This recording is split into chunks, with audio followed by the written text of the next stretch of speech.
April 21st, 1775, the Patriots here in Charleston, South Carolina, decided to take a very drastic and aggressive measures to intelligence that they had picked up. They had learned by basically stealing the mail that the Crown forces were going to take very aggressive actions against the growing, basically the insurgency we had here in the colonies. They were going to go out and take control of all the powder, all the stores, all the arms, all across the colonies, beginning up in Boston, going down to Williamsburg, and even here in Charleston. The difference was here in Charleston, South Carolina, they were more proactive about it. They went out and they took care of it themselves. 2 days before this, up in a place called Lexington and Concord, the column of British soldiers had departed Boston. They were met on the Lexington Green, where the first shots of the American Revolution began, where we did transition from this growing insurgency to actually direct conflict with Great Britain and the Royal Military Forces, what would be known as shot heard around the world.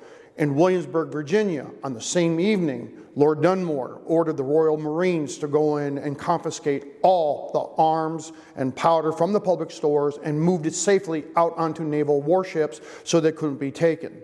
Here, on the other hand, Charles Pinckney, who was actually responsible for leading what we call a committee of correspondence, an underground government who was waiting, realized that they had to do something quickly before the British could use these arms and powder against their Patriot forces.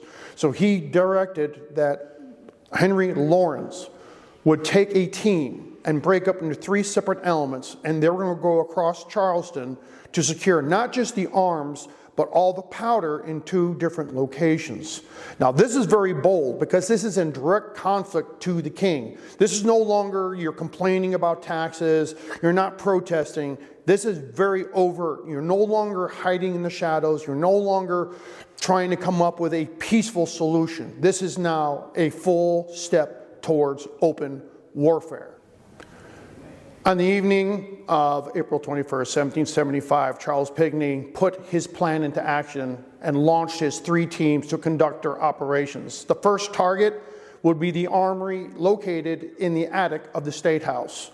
The member of that team is being led by the members of the leadership itself: Colonel Charles Pinckney, Henry Lawrence, Thomas Littleton, Benjamin Huger, and even the nephews of the governor themselves, William Bull and William Henry Drayton, along with some helpers, came up with wagons and carts pre-positioned outside of the State House. They went up into the attic, where they were actually approached by the actual royal arms keeper, Mr. Poag. When they stated what they wanted and their purpose was demanding the key, being a proper man of the king, he could not of good conscience turn the keys over to them. However, he also could not be of good conscience prevent them from breaking into the door. The next day, during the actual investigation following the theft, the door was actually found to be open. There was no damage. It had not been cut open with an axe.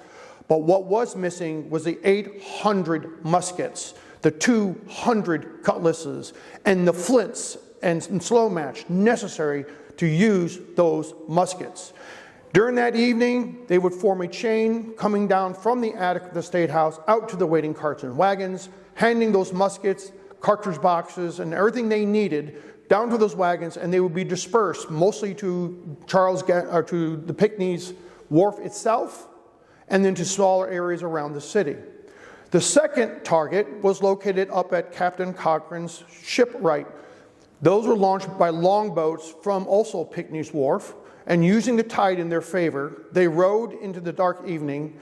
But once they approached and they made into the actual shipyard itself, when they opened, they found that all the powder was missing. Obviously, that Captain Cochrane somehow had learned of their plans. It would be later on in a few years that someone would mention that he did talk, and his friend who was going to help them also enjoyed his spirits way too much, and he may have divulged the information. So following the old motto that loose lips do sink ships, that gunpowder did disappear. However, it wasn't too long after this incident that Captain Congreve would somehow, magically, find the gunpowder and sell it to the Patriots.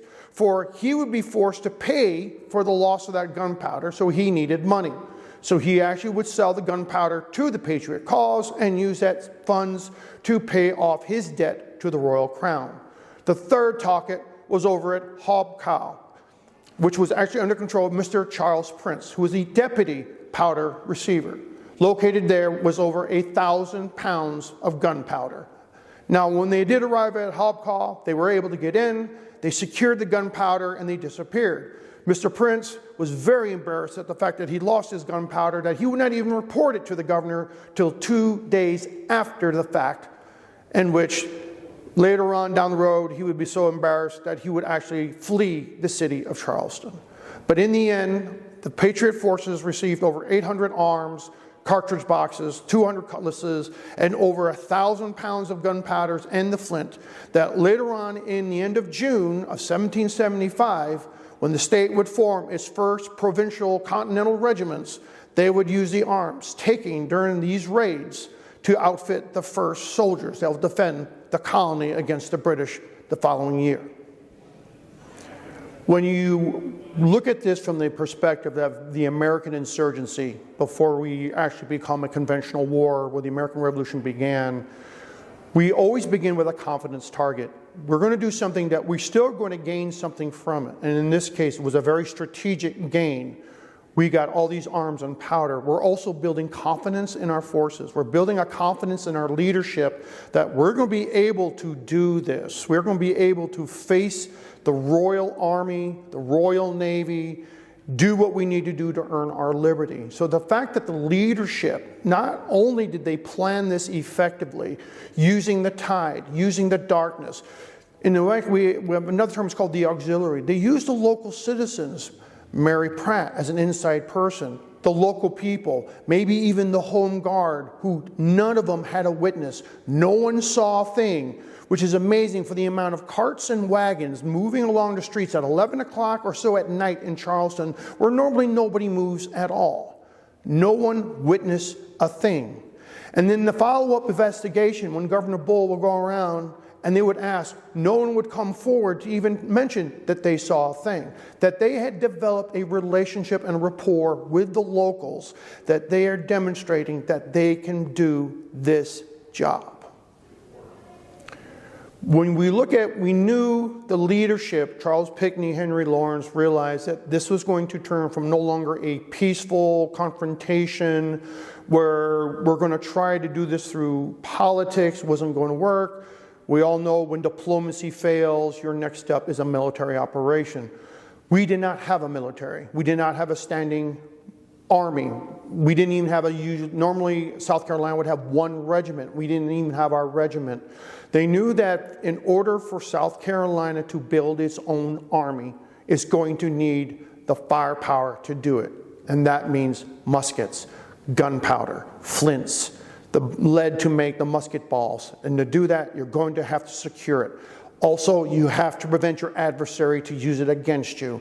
As they were seeing what was happening up in Lexington and Concord, what happened up in Williamsburg, where the royal power went in, they took it away from the people. You couldn't use it against the crown. Here in South Carolina, they took that proactive approach to prevent the enemy from using it against them, and in turn, they can use it. They struck the first blow, and because that word spread like wildfire through Charleston, it was enough to get people emboldened. So when they started to look for volunteers, they knew that not only are they going to sign up to join a regiment, that they are going to be handed a musket and flints and gunpowder to serve their state.